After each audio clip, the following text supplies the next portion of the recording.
This absolutely should not have happened. It is tragic, as was, the incident with Renee Good just a few weeks ago. We don't want to see any Americans getting killed in the streets, regardless of, what the facts are. It shouldn't happen.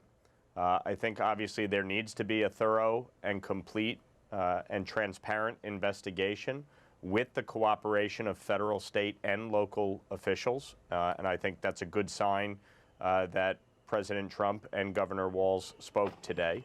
I also think, to Senator Cruz's point, the rhetoric needs to stop. This is not helpful to the American people, whether it is, calling ICE Gestapo or calling American citizens domestic terrorists. People do have a right to protest. Law enforcement also has a right to do their job without being impeded. And I think a lot of things can be true all at once. And it's incumbent on elected officials on both sides of this equation to bring the temperature down.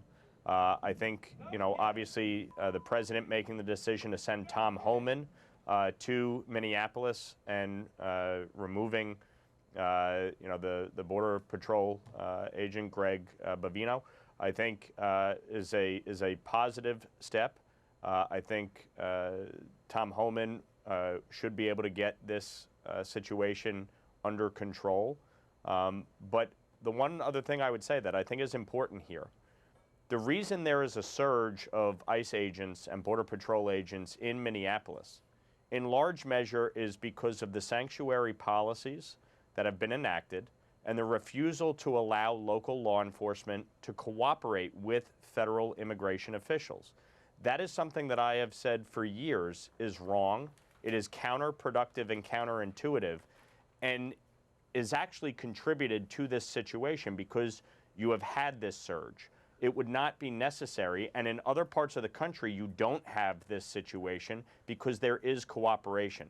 So I think as we move forward, one of the things that needs to change, there needs to be greater communication, coordination, and cooperation between federal, state, and local law enforcement so that there is not this type of escalation, that there is crowd control measures when an operation is underway.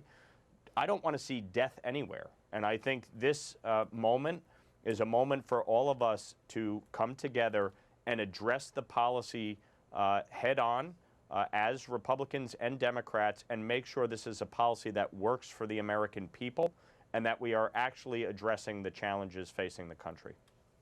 Considering just how intense things have become in Minneapolis, would you urge President Trump to de-escalate, to have ICE stop what they are doing in Minneapolis for right now, to de-escalate what has become an incredibly difficult situation?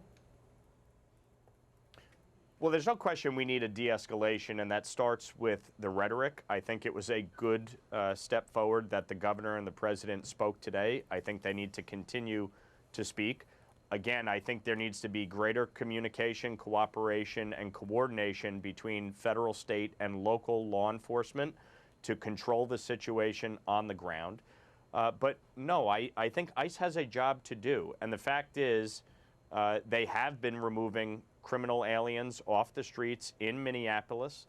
They have been taking people, off the streets that do not belong in the United States and beginning the deportation process. I think if the objective of some of my colleagues is to abolish ICE and to stop that process, I do not support that. I think the effort to somehow tie this to government funding and not passing the appropriations for Homeland Security, which, by the way, includes FEMA, includes the Coast Guard, that is a mistake. And I think we need to evaluate the situation separate and apart from government funding.